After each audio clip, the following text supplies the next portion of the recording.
ya lo sabés. Los socios 3.0 de En Perspectiva son fundamentales. Con su abono mensual o anual, ellos hacen posibles nuestros servicios digitales. Y son mucho más importantes en estos días de emergencia, cuando la audiencia busca periodismo de calidad, pero al mismo tiempo baja fuertemente la publicidad tradicional. Por eso te invitamos a sumarte. Tu aporte es clave. Hay varios importes posibles y distintas formas de pago. Más información en www.enperspectiva.net/socios.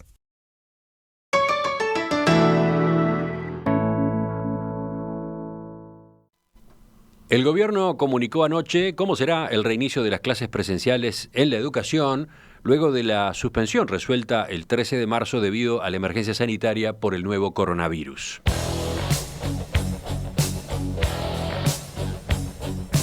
El reintegro a las aulas se habilita en forma voluntaria para los alumnos y tendrá lugar en 3 etapas: el 1 de junio, el 15 de junio y el 29 de junio.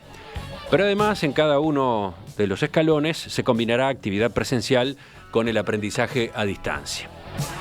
Cada subsistema de la educación presenta sus particularidades, aunque todos ellos comparten la puesta en marcha de protocolos sanitarios estrictos. ¿Cómo será esa nueva normalidad en la enseñanza en nuestro país? De eso que vamos a charlar, por lo menos comenzar a charlar. Para eso está con nosotros esta mañana Gonzalo Baroni, director nacional de Educación en el Ministerio de Educación y Cultura. Gonzalo, bienvenido. Muy buenos días a todos, un gusto estar acá nuevamente. Los oyentes lo ubican muy bien, integró las tertulias de En Perspectiva ¿durante cuánto tiempo? 7 años, si no me equivoco. Bueno, en algún momento iba a ocurrir la primera entrevista, sabíamos que eso iba a pasar, luego de que asumieras en este cargo la Dirección Nacional de Educación. De paso y brevemente, ¿qué papel tiene esta dirección en esto que vamos a charlar? Bien, la Dirección de Educación, el rol fundamental en general, y por eso se adapta a esta situación, tiene la articulación del sistema educativo nacional, entre varias tareas más. Entonces, visto y teniendo en cuenta eso, se me propuso participar en el grupo que está en conjunto con el grupo de científicos, el grupo un poco más ampliado que encabeza el director de OPP, Isaac Alfi. Y bueno, yo abordé los temas más de educación, cultura y a algunos más, asesorado con un equipo más grande. Yo simplemente recogía las voluntades en esa articulación y bueno, y generábamos propuestas que discutía finalmente cada uno de los actores educativos. En el sistema educativo había una especie de clamor para que se pudiera retomar las clases presenciales cuanto antes, ¿no? ¿Por qué? A ver, básicamente.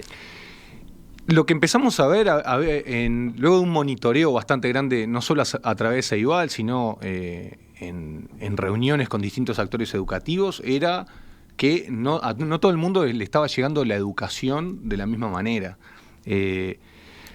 La tecnología ha permitido tener o mantener la continuidad educativa, sin embargo, no a todo el mundo le llegaba o le derramaba de la misma manera.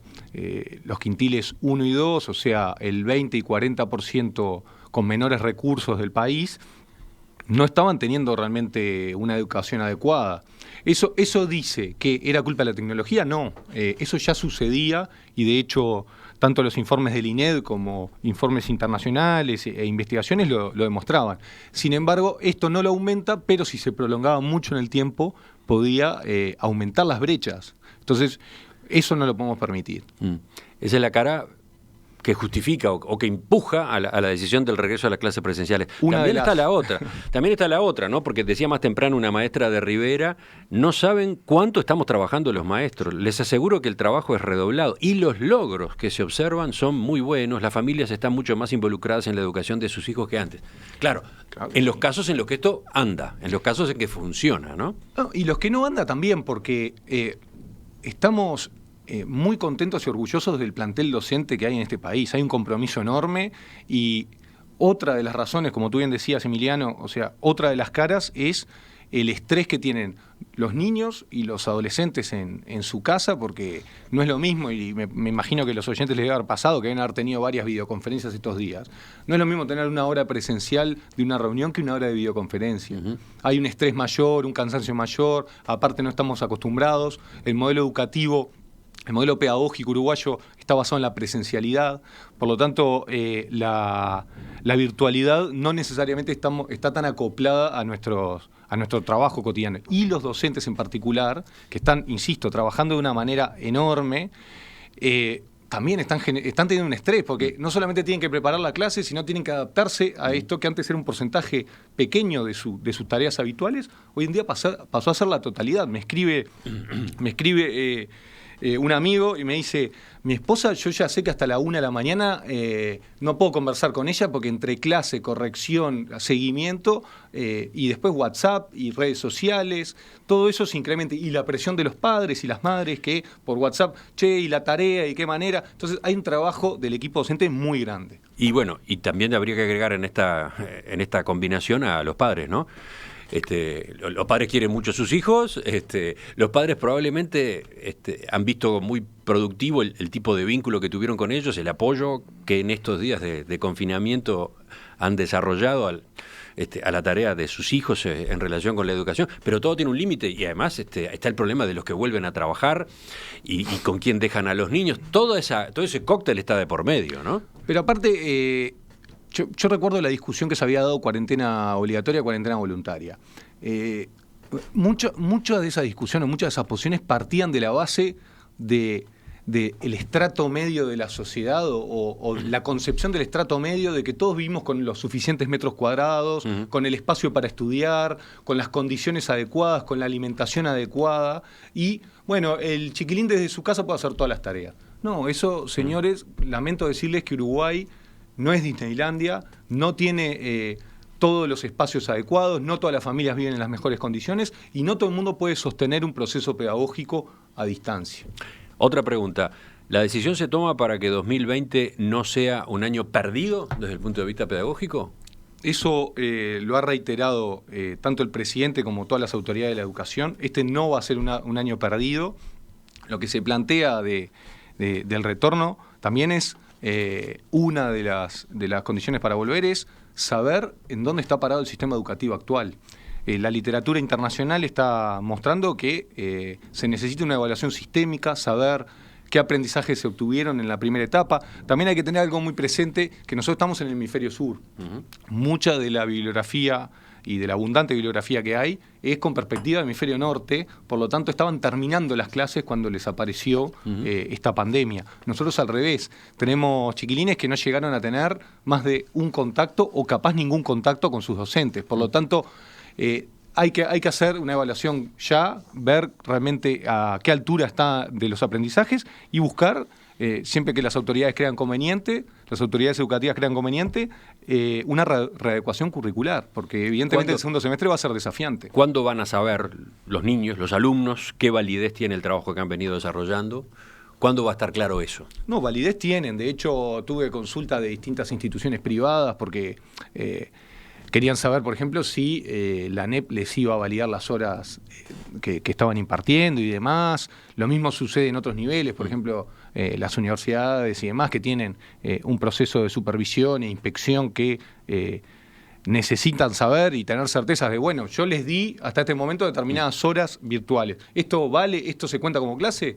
Y sí, claramente esta situación un poco anómica, un poco distinta, nos lleva a tomar esa decisión y las autoridades educativas, la ANEP dentro de su autonomía, tomó esa decisión. ¿Cuándo lo vamos a saber? Seguramente la idea de este cronograma es a mitad de año, que todo el mundo haya retornado, aunque sea en alguna semana a clase, para justamente que el cuerpo docente, como comunidad educativa, tome la evaluación de si ese chiquilín, esa chiquilina pudo incorporar los conocimientos, pudo avanzar en sus conocimientos, en su trayectoria educativa y ver cómo se puede hacer la readecuación para el segundo semestre. Ayer al mediodía en la conferencia de prensa que dio el Comité Científico Asesor, Rafael Radi decía todos los escenarios de reapertura, ¿no?, en distintos sectores de actividad se apoyan en 4 pilares: progresividad, regulación, monitoreo y evidencia científica. Justamente ese marco es el que está detrás de este documentito que tengo acá, que dieron a conocer anoche, calendario de reinicio de actividades presenciales en la educación pública y privada. Vamos a meternos en él justamente. Empecemos por el concepto ¿cómo decirlo?, marco general, asistencia voluntaria. Sí. ¿Por qué asistencia voluntaria? Esto parte de una coherencia, o se mantiene la coherencia de todas las acciones que ha tomado el gobierno nacional. Lo mismo que te nombraba hace unos minutos, Emiliano, la cuarentena obligatoria o la cuarentena voluntaria.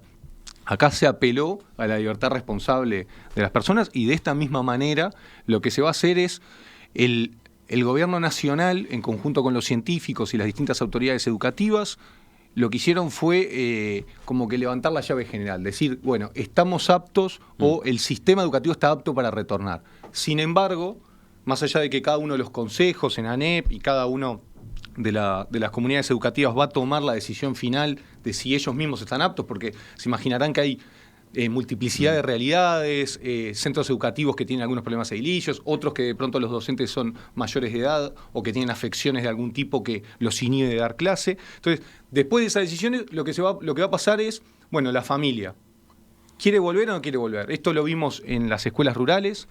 Y ahí mismo también vimos que las familias al principio, capaz con un poco más de temor de si estaban las condiciones dadas o no, fueron progresivamente incorporándose cada vez más al proceso educativo. ¿Cuál es el número hoy? ¿Qué porcentaje? La mitad. ¿Qué porcentaje de los alumnos que tienen habilitada la escuela rural están yendo efectivamente? El 50%, un poco más del 50%. Al día de ayer estábamos arriba del 50%. Bueno, y la pregunta es qué pasa con el otro 50%, ¿no? Quiero decir, ¿y qué va a pasar ahora en esta nueva etapa? Los que deciden no ir a clase, aquellos cuyas familias prefieren que se queden en sus casas, ¿cómo siguen? Bueno, justamente la idea, y ayer en los anuncios algo que se recalcó fue que primero retornan los docentes. La idea es que los equipos docentes, las comunidades educativas, dentro de los centros, van a ver qué contacto tuvieron con las familias, con los estudiantes. Ya van a tener una perspectiva, o por lo menos en esos días previos, pero también a partir del momento del retorno, van a ver cuántas familias van a retornar. Y la idea es generar espacio de tutoría, espacio de seguimiento, complementariedad del proceso presencial. Pues la idea es, no solamente hay una voluntariedad, como tú bien decías, Emiliano, que está incorporado en el documento, sino que también hay una gradualidad. Pero entonces, el lunes que viene ya, ¿no? Esa es la fecha. El lunes que viene ya los equipos docentes, las direcciones, vuelven a los edificios. Están habilitadas para volver. Eso no es una decisión nacional y me gustaría destacar eso, que nosotros como autoridades nacionales, y yo voy a hablar un minuto con el sombrero más de director de educación que como parte de este grupo que estuvo asesorando a Presidencia, están las autonomías, la Universidad de la República, la UTEC, la ANEP, y son cada una de las autoridades educativas las que van a tomar la decisión. Lo que hizo el Gobierno Nacional fue habilitar el retorno. Está bien, pero entonces desde el lunes que viene los equipos docentes se instalan o pueden instalarse en los edificios, en los institutos, y una de las tareas es esa, revincular a los que los alumnos, sus familias, han optado o han estado lejos de las clases que se han impartido hasta ahora de manera a distancia, ¿no? Sí, insisto en el concepto de la comunidad educativa.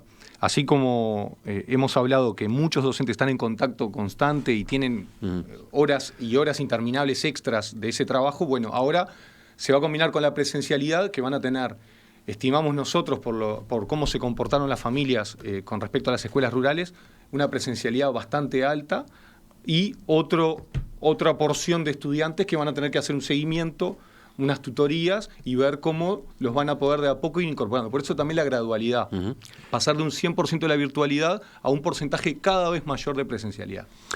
No más de 4 horas diarias, dice el marco general, las condiciones generales. ¿Cómo es esto?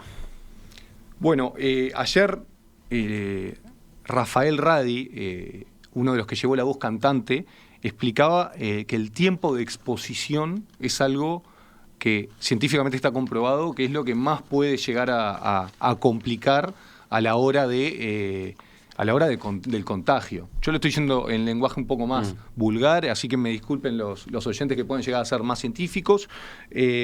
Básicamente lo que planteaban los científicos y el grupo que nos fue asesorando es, cuanto más tiempo estén juntos y una persona que puede ser asintomática o no, pero sobre todo los asintomáticos, estén, una exposición son 20 partículas por minuto, con 2.000 partículas en total, es que se hace el contagio. Entonces, las 4 horas creíamos que era un tiempo con los recreos en el medio, con los espaciados, con el escalonamiento del ingreso a las clases, que también lo va a definir cada uno de los institutos, cada uno de los centros educativos. Ahí lo que hacemos es reducir el porcentaje o la probabilidad que alguien se pueda contagiar. ¿Y qué pasa con las escuelas de tiempo completo? ¿Qué pasa con las escuelas de tiempo extendido? ¿Qué pasa con los liceos de tiempo completo? Bueno, por eso dice no más de 4 horas. Así como hay una nueva normalidad, hay una nueva normalidad educativa también. Lo que nos va a permitir es readaptarnos. Tenemos que buscar, y estuve hablando en estos días con muchos directores y directoras de centros educativos y nos preguntaban justamente esto mismo. Decimos, entendemos y de hecho cuanto más horas, cuanto más sea la jornada pedagógica más larga, es mucho mejor para el estudiante.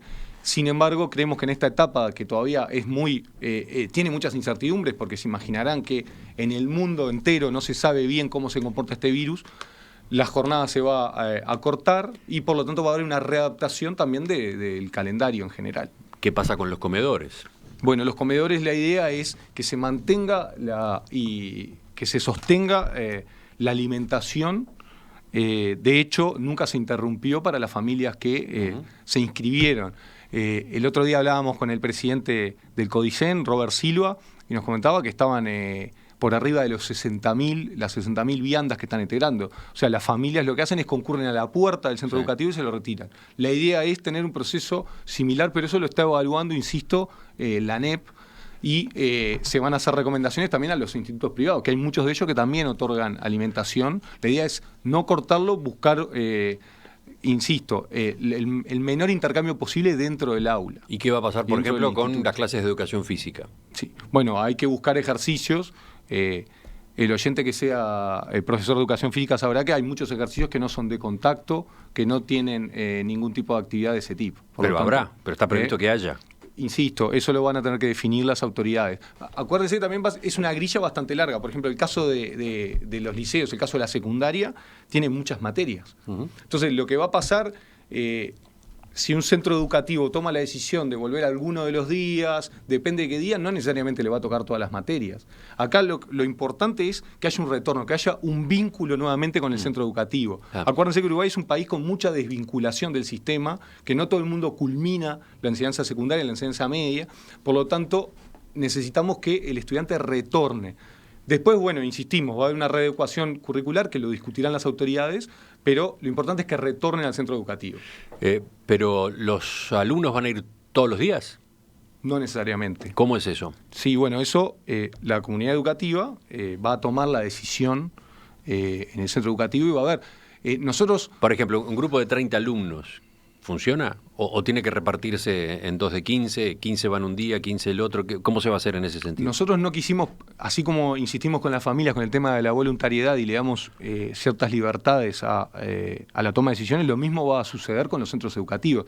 Nosotros no podemos decir, miren, no pueden hacer de tal o cual manera, no queremos ir al extremo prohibicionista, porque hay institutos, hay centros educativos, hay liceos que son muy grandes y que no necesariamente tienen tantos alumnos, y pasa al revés.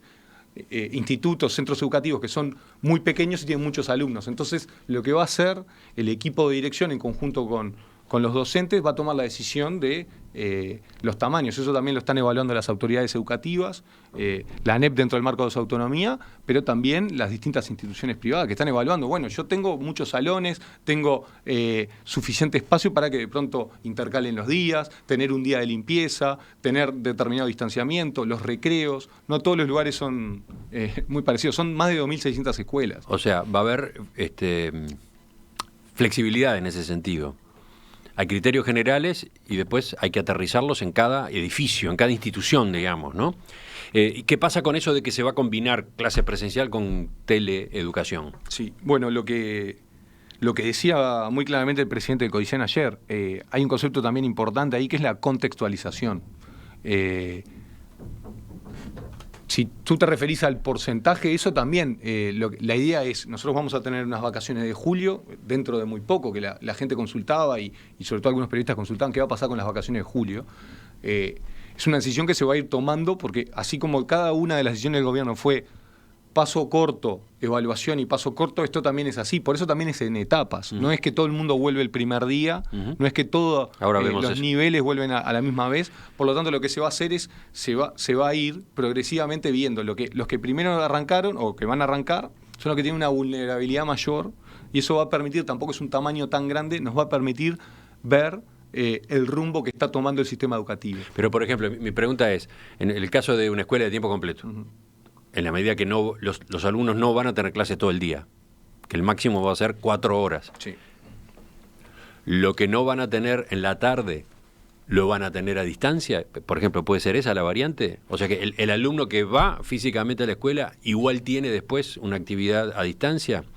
Sí, yo no quiero entrar en aspectos pedagógicos en el sentido de que lo está evaluando un equipo muy grande en ANEP, en el cual de todos los subsistemas lo están evaluando, y hay muchas particularidades, Emiliano, que no quiero entrar. De hecho, ayer recibimos algunos comentarios con respecto a que la grilla puede ser un poco extensa, o en el sentido de que hay muchos niveles, muchos planes, muchas cosas. Bueno, el sistema educativo es muy complejo, es muy diverso. De hecho, la territorialidad es muy diferente. No es lo mismo el Liceo de Artigas que el Liceo de Montevideo, las escuelas. Entonces, cada uno de los planes lo que va a hacer va a readaptar con esa prioridad de que retornar a tener un vínculo con el centro educativo. ¿Para qué? Para justamente no tener una sangría de estudiantes. Nosotros queremos que no se pierda el año.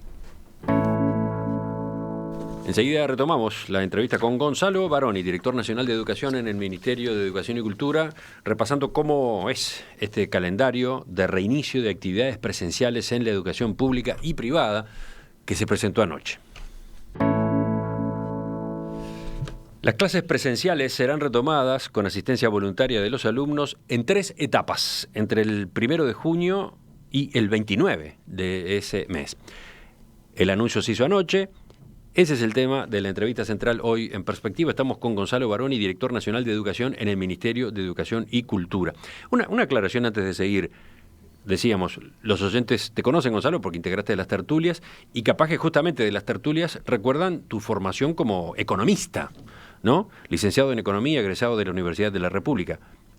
¿Cómo es que entonces tu responsabilidad está en educación? ¿Cómo recalo en educación? Porque el impasse que tuve en las tertulias, me fui a hacer una maestría justamente en desarrollo y con énfasis en reforma educativa, y a mi retorno me incorporé a los equipos de educación del Partido Nacional, y de hecho he trabajado mucho con lo que es manejo de centros y demás, por lo menos en mi trabajo académico, y desde aquí es un rol más articulador, por eso no entro en temas pedagógicos. Así que no se asusten, meto números y relacionamiento de centros en general. Recordemos que estuviste desarrollando esa maestría en la Universidad de Birmingham, ¿no? En el Reino Unido. Exactamente. Las preguntas de los oyentes se amontonan. Es absolutamente impresionante. Por ejemplo, dice Daniel: no podemos pedirle a los docentes que, además de dar las clases presenciales, mantengan las clases a distancia, simplemente porque a algunos padres se les ocurre no mandar sus hijos a las instituciones. Me parece que habría que incluir la obligación en la concurrencia. Fíjate. La no concurrencia de estudiantes a los centros educativos existió y lamentablemente por un tiempo va a existir. La desvinculación es muy alta. Nosotros lo que buscamos con esto es un grado de presencialidad, y, como decíamos, las comunidades educativas y cada uno de los consejos tomará la decisión de los días y la presencialidad también de los docentes, de cómo van a estar en ese centro. Así que no quiero responderle a ese oyente totalmente, pero eso lo va a definir cada una de las autoridades. Después, bajemos a tierra las explicaciones. Un grupo de alumnos de 30. Uh-huh. Supongamos que 20 resuelven ir a clase. Sí. ¿Qué pasa con los otros 10, los que no asisten? ¿Qué pasa con los exámenes de los que no asisten, etcétera, etcétera? Bueno, los exámenes fue una de las primeras, de los primeros anuncios del día de ayer, de que la idea es que haya un retorno también de los exámenes. Hay muchas culminaciones de ciclo que es necesario que tomen los exámenes, es necesario que se tomen las materias. Por lo tanto, ahí también las autoridades educativas van a tomar los exámenes y como corresponda. Sí, pero esa medida es de las primeras que está en el documento. Sí. Autorización para la integración de mesas de exámenes en todo el país con el fin de facilitar la culminación y continuidad de ciclos educativos en la educación media, pública y privada, así como en formación en educación. La consulta del oyente venía a propósito de esos que no van a ir, los que resuelven no ir a clase a partir de las decisiones de sus familias. ¿Cómo continúa? Bueno, ahí justamente lo que va a evaluar el grupo de docentes de cada uno de los centros es cómo va a mantener ese vínculo. Porque hoy en día también lo que sucede es que muchos de esos estudiantes ni siquiera se están conectando a través de las plataformas, de la plataforma CREA, del Plan Ceibal.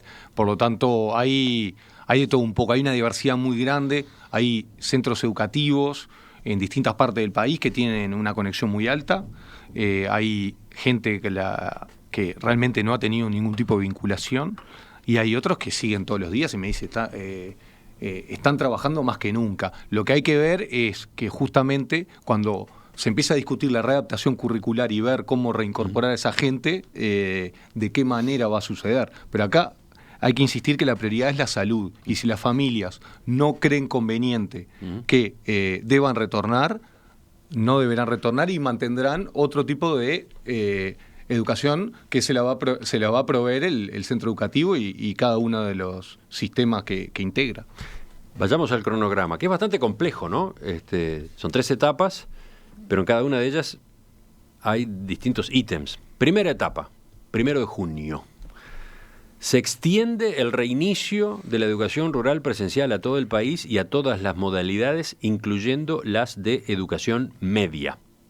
Así que educación rural completa a partir del 1 de junio. Sí, por ejemplo, se agregan Canelones. Canelones, que era el que faltaba, que son 94 escuelas, que la primera decisión que se había tomado era que, por la cantidad de casos que posee y la cercanía con los principales focos, que no se retornaran. En este momento, insistimos, como vemos que hay un cierto control que lo estamos evaluando día a día, creemos que Canelones no puede quedar más rezagado y se va a incorporar. Entonces son 94 escuelas. Y cuando dice ahí todas las modalidades, incluyendo la educación media, incluye los liceos rurales, el 7º, 8º y 9º de rural, que está en localidades muy diversas del país y muy alejadas de los centros urbanos. Se reabren escuelas que atienden a estudiantes de particular vulnerabilidad educativa y social en todo el país, excepto Montevideo y área metropolitana.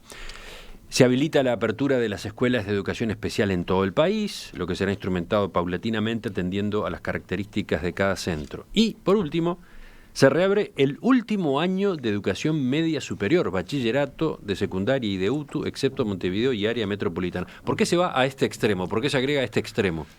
El último año de educación media superior. De abajo para arriba. Bueno, ahí dice la educación media rural. Las escuelas que se dice las de mayor vulnerabilidad, aprender y tiempo completo, justamente son los quintiles 1 y 2, o sea, el 20% y el segundo 20% con menores niveles socioeconómicos. ¿Y por qué se hace el salto al 6º año?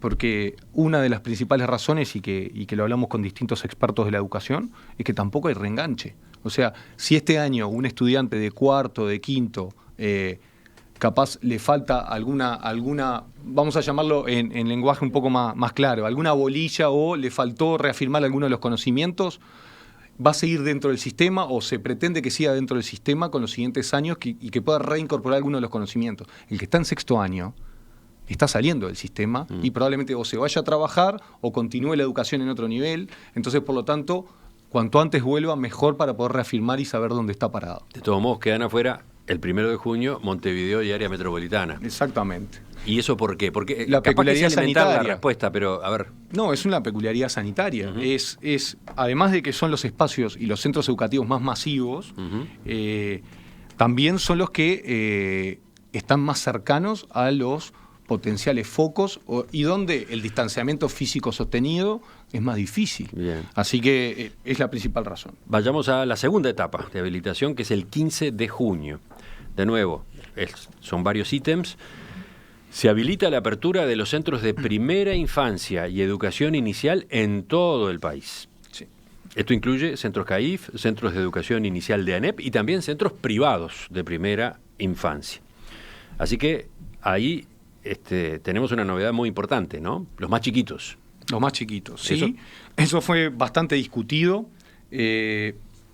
Una cosa que me gustaría recalcar, Emiliano, entrando en este calendario y que compone todo este calendario. Uruguay de Latinoamérica es el único país que ha abierto algún nivel educativo. Cuando uno mira en la región y cuando se nos hace alguna consulta con respecto de qué niveles vuelven, de qué manera y la complejidad, Uruguay es el único país de México hacia abajo, si miramos el mapa, que está abriendo alguno de los niveles. En otras regiones, sobre todo en el hemisferio norte, casos de primera infancia en ningún momento han cerrado. ¿Por qué? Lo que tú decías al principio, familias que necesitan ir a trabajar, que están retornando a trabajar y que, bueno, tienen a sus niños, a sus niñas que en algún lugar tienen que tener cierto sistema de cuidados, que eso se le otorga a un centro educativo. No vuelve en la primera etapa, no porque no creamos que sea urgente, sino porque vamos progresivamente. En la primera etapa entra más o menos un 10% del sistema educativo, más o menos, está habilitado a entrar. Insisto, va a depender mucho de la proporción de familias que decían enviar a sus hijos, por lo tanto va a ser un porcentaje menor, pero está habilitado cerca de un 10%. Progresivamente se pasa al 15 de junio, que ahí se incorporaría una masa mayor de estudiantes y de familias que van a tener que tomar la decisión, y ahí entra primera infancia. ¿Por qué? Porque ya vamos a tener por lo menos unas semanas de aprendizaje, de retorno a la nueva normalidad educativa, que nos va a permitir tomar ciertos recaudos. ¿Por qué? Porque en primera infancia, imagínense un chiquito, explicarle, no es lo mismo que un estudiante universitario, explicarle que, bueno, no te toques, cuidado con la manito en la cara, eso va a ser difícil. O los útiles, los juguetes que se van pasando de mano en mano, todo eso, ¿no? Y aparte, los educadores necesitan más tiempo para prepararse en primera infancia. Se habilita también el 15 de junio todas las escuelas primarias públicas y privadas, excepto Montevideo y área metropolitana. O sea que hay otro salto en primaria concretamente. Y después en secundaria se habilitan todos los liceos públicos y privados y la formación técnica, tanto de nivel medio como terciario, de nuevo dejando afuera, en este caso, Montevideo y área metropolitana. En cuanto a educación media superior, bachillerato de secundaria y UTU, se reabre únicamente el último año en Montevideo y el área metropolitana. Y se reabre únicamente el último año de formación en educación en todo el país. ¿Algún comentario más sobre estos ítems? Sí, la segunda etapa, algo que es, comento un poco lo que es bastante distinto a la primera etapa. Acá se está incorporando ya los centros educativos privados, que hay un reclamo muy grande, sobre todo porque hay algunos que están en proceso de cierre, hay algunos que también hay una complejidad de que hay un porcentaje de docentes que integran tanto público como privado. El multiempleo en el sistema educativo es muy, muy grande, entonces también habían tenido problemas a la hora de acogerse al beneficio del seguro de paro. Por lo tanto, hay una vulnerabilidad también mayor. Estamos hablando de centros educativos privados que capaz mucha gente tiene presente los grandes colegios privados. Sin embargo, hay muchos colegios, sobre todo en la periferia de Montevideo y en el país en general, que son bien pequeños y que tienen una vulnerabilidad y que tienen un trabajo social muy alto, y acá se incorpora. Y después vuelve también educación técnica en algunos niveles, formación profesional básica, que atiende poblaciones especiales, los planes semestrales de secundaria, que es gente extra edad, que se reincorpora, que está trabajando, que se está reincorporando al sistema educativo, que está culminando un ciclo de su vida, un ciclo educativo de su vida. Y, bueno, sextos años de bachillerato con el mismo concepto que hablamos en la primera etapa. O sea, necesitamos que vuelva. Y educación terciaria, pública y privada. Bueno, actividades terciarias de todo tipo, formación no universitaria de todo tipo, que se va incorporando. Bueno. Algo para aclarar, el Consejo de Formación en Educación, o sea, han definido mantener la semipresencialidad de acá a todo el primer semestre. Por lo tanto, eso es una decisión autónoma del Consejo. Y allí no habrá retorno a los edificios. Por eso el Consejo de Formación y Educación tomó la decisión de mantener la semipresencialidad. La formación de maestros, formación de profesores. Exactamente, y ahí el Consejo tomará las decisiones para el segundo semestre. Bueno, y después está la tercera etapa, que es la del 29 de junio, que es muy simple, ¿no? Todo lo que falta.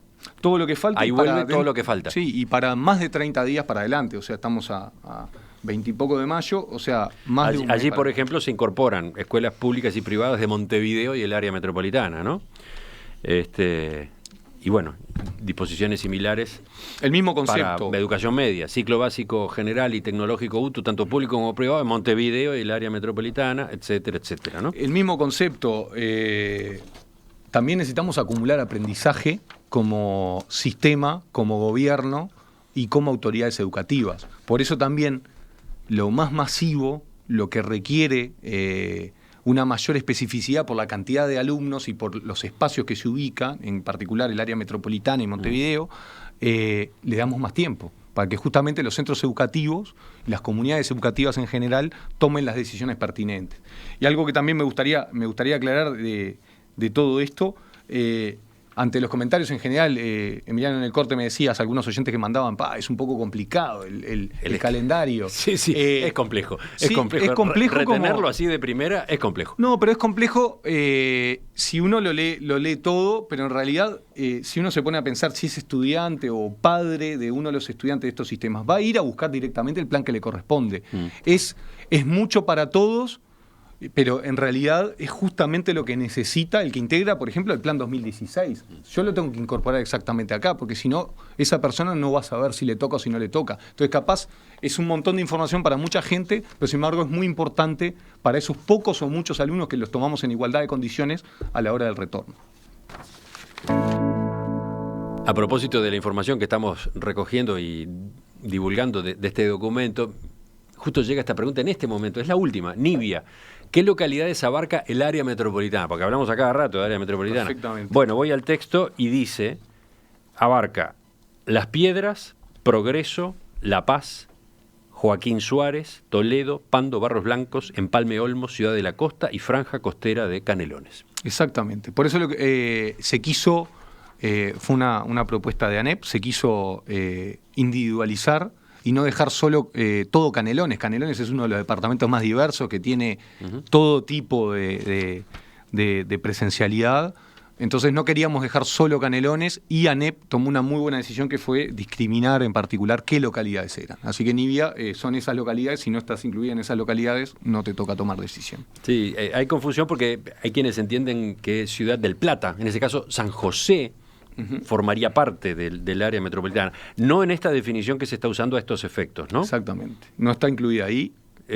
Aclaremos entonces. Área metropolitana son todas estas localidades que mencioné y que son todas de Canelones en realidad. Exactamente. No hay ninguna de San José en lo que a estos efectos se llama área metropolitana. San José o por San José. Ahí está. Enseguida volvemos con más preguntas, sobre todo varias que han llegado desde la audiencia a partir de la difusión de este documento que ustedes van a encontrar dentro de un rato nada más en las redes sociales de En Perspectiva.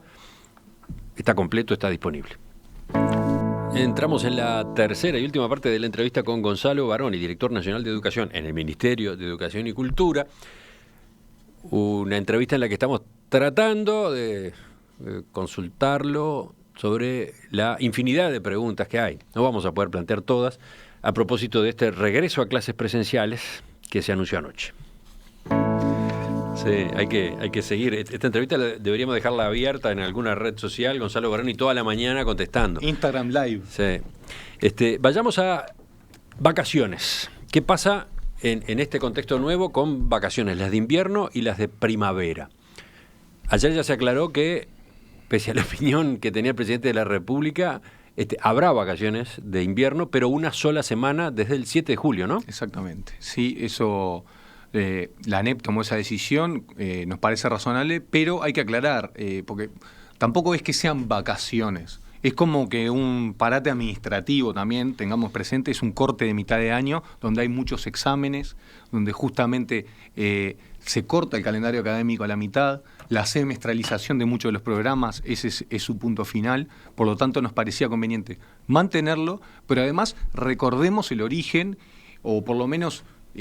algo que capaz no todo el mundo lo tiene presente. Las vacaciones de julio fueron originadas años atrás, muchísimos años atrás, por las gripes en invierno. Porque justamente era necesario cortar para que no haya una expansión de los contagios de gripe o la influenza. Bueno, esto también, o sea, en esta situación no tenerlo presente como algo necesario también sería un poco ridículo, ¿no? ¿Y las vacaciones de primavera? Las vacaciones de primavera estamos lejos de tomar esa decisión aún.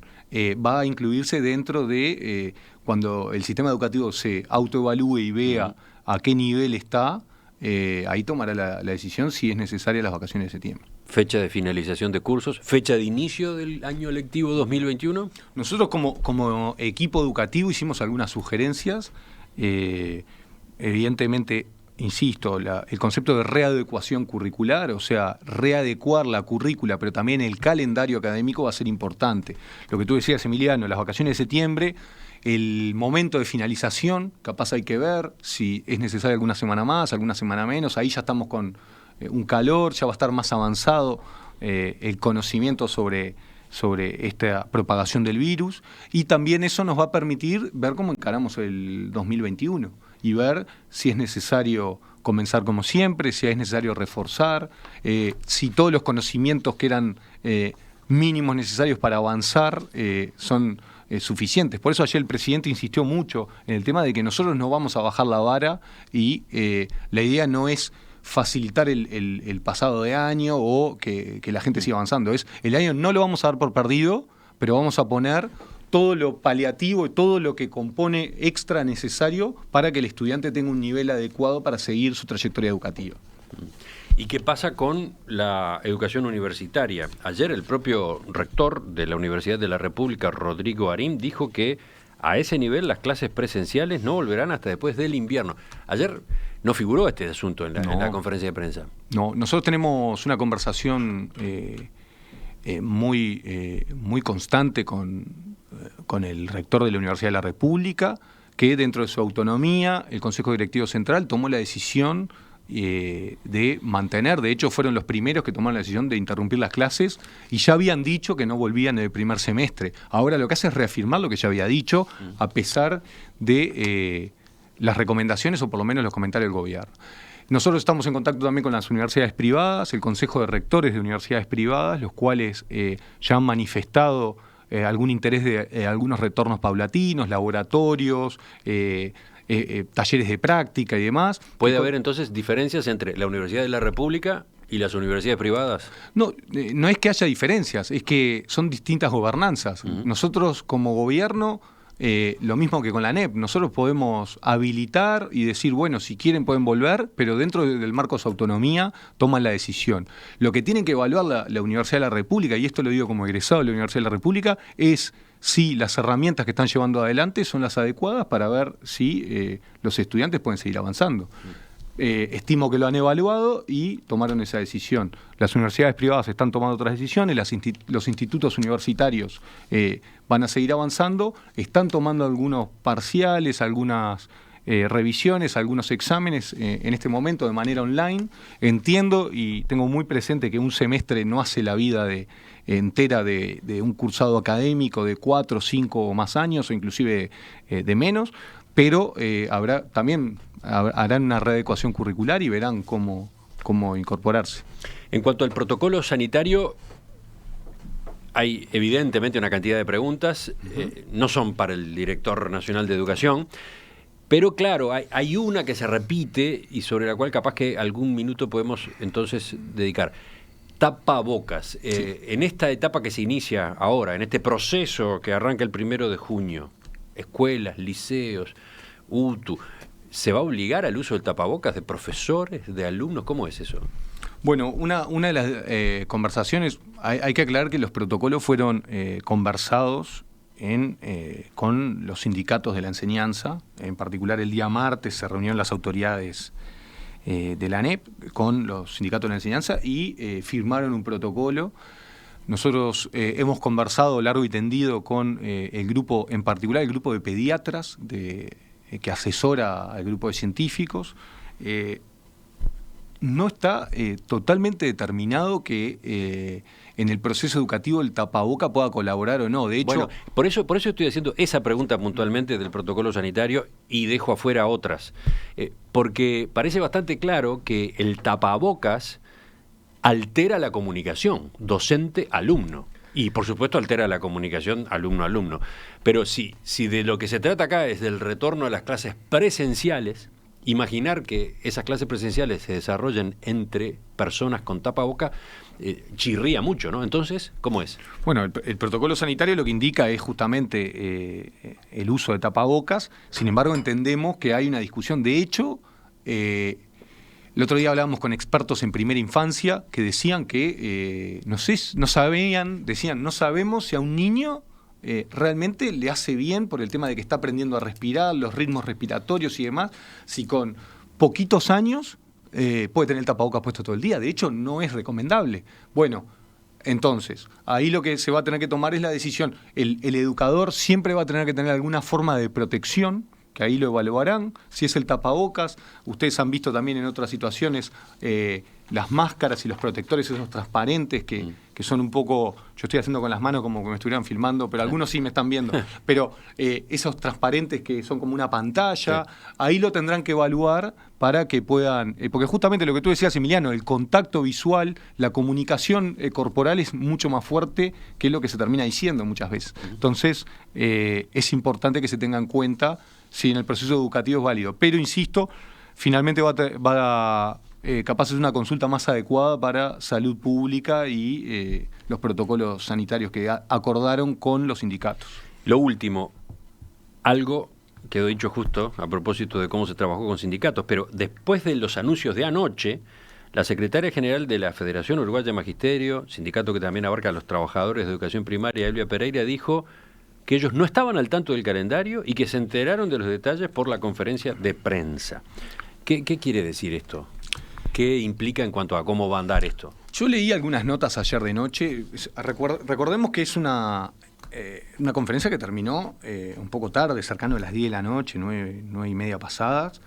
Y una de esas notas recoge escritos en el muro de uno de los dirigentes sindicales. O sea, en también caso, me llama un poco la atención. También, Sergio Somaruga, secretario general del Sindicato Nacional de Profesores de la Enseñanza Privada. Me llamó un poco la atención. Está un poco... El anuncio estuvo plagado de imprecisiones, faltó proceso colectivo y participación de los trabajadores. Bueno, no sé si es una posición colectiva o una posición desde el enojo que uno cuelga en su red social personal. Por lo tanto, yo ojo con ese tipo de expresiones. Entonces, los sindicatos estuvieron en la discusión, fueron convocados por las autoridades educativas, conversaron, definieron protocolos. Insistimos, lo que es el calendario en sí mismo es una habilitación, o por lo menos estos niveles están habilitados desde el Poder Ejecutivo, las autoridades toman la decisión final y no me corresponde a mí decir si hay que incorporarlos o no. Las decisiones son, insisto, del Ejecutivo.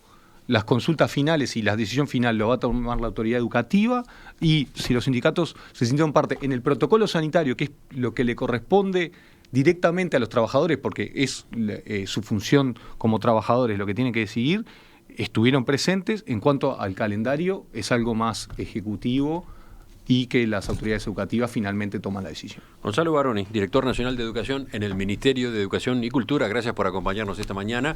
Este tema va a seguir en la conversación desde acá al 1 de junio, ni que hablar, y después cuando ya esté corriendo el calendario también, ¿no? Esto se va a ir evaluando, ajustando sobre la marcha. Siempre cabe la posibilidad incluso de la marcha atrás, eso quedó dicho. No tenemos ningún tapujo. Sería lamentable, pero cabe esa posibilidad también, ¿no? No, pero aparte, en este escenario internacional de incertidumbre, tomar una decisión, pero sin tener problema que el día de mañana poder agarrar y decir, bueno, capaz no era tan así, no hay ningún problema. Acá no hay un tema de orgullos, sino que hay un tema de responsabilidad y libertad. Así que seguiremos profundizando en todas estas directivas. Hasta la próxima, entonces. Muchas gracias.